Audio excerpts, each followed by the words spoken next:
Donc je reprends avec vous l'exercice 7 et donc l'idée c'est de faire de nombreux tests avec le tableur. Donc nous allons reprendre le premier exemple qui tournait autour du nombre 70 puisqu'il y avait 71, 69, 72, 68. Donc je vais écrire ici par exemple n'importe où 70. Maintenant, à côté, j'ai besoin du nombre 71, mais je ne vais pas taper 71 puisque je veux recopier vers le bas tout le travail que j'aurais fait sur cette première ligne. Donc, je vais demander au tableur de faire quelque chose. Donc, je lui dis égal, prends le nombre qui est dans cette case, ajoute-lui 1. Donc, 71.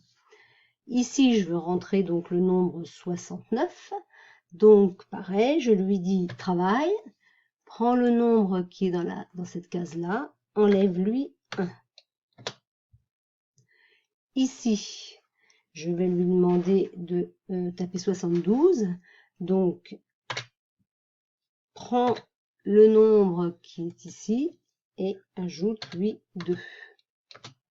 Et enfin, ici, travaille et prends le nombre qui est ici et enlève-lui 2. Voilà, j'ai donc les 4 nombres en jeu qui vont me permettre de faire le programme de calcul. Donc je vais mettre ici. Et on me dit de faire, donc, alors c'est pas moi qui vais faire, c'est le tableur. 71 multiplié par 69 moins 72 multiplié par 68 égale, et nous avions déjà calculé ça, ça faisait 3. Et maintenant, donc, je vais prendre n'importe quel nombre central. Donc, par exemple, on avait pris 260, donc je peux reprendre 260 pour voir le deuxième test. Puis après, je vais prendre ce que je veux, donc je tape au hasard. 68, je vais prendre 5231, je vais prendre moins 15, je vais prendre 12,5, etc. Je pourrais continuer comme ça. Et donc, finalement, je vais demander au tableur de refaire tout ce que j'ai fait là, c'est-à-dire tout ce que je lui ai demandé de faire sur la ligne 1, je vais lui demander de le refaire à la ligne 2, 3, 4, 5, etc. Donc comment je lui demande ça? Je sélectionne toutes les cases où il y a des calculs. Et vous voyez qu'ici, il y a un petit carré ici. Donc j'approche le curseur, et quand le curseur a changé de forme, je clique avec la souris et je descends.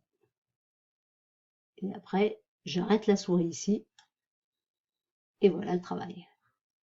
Donc vous voyez, en fait, vous faites un gros calcul sur la ligne 1 et après tout le reste, c'est le tableur qui prend en charge. Donc je me suis arrêtée ici, j'ai fait 5 nouveaux tests, mais j'aurais pu en faire beaucoup plus et ça aurait pris très peu de temps. Donc ensuite, il faut mettre en forme, parce que là, si vous imprimez comme ça, il n'y aura pas les cases. Donc pour faire des cases, vous sélectionnez tout le tableau et vous allez, alors ça dépend de votre version, mais là ici, vous allez ici, et vous, qu'est-ce que vous cherchez? Vous cherchez par exemple ça. Et là maintenant, il y a toutes les cases. Et puis par exemple, vous pouvez mettre ça d'une certaine couleur pour montrer les... par exemple, je sais pas, en bleu, là, voilà, on va les mettre en bleu. Et puis ça vous paraît important, donc vous allez mettre ça surligné, voilà. Et puis, quelque part, à un endroit, vous mettrez votre nom et votre prénom, et vous imprimerez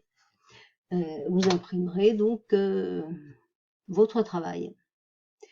J'espère vous avoir aidé pour les prochains travaux avec le tableur et en particulier pour le devoir numéro 1.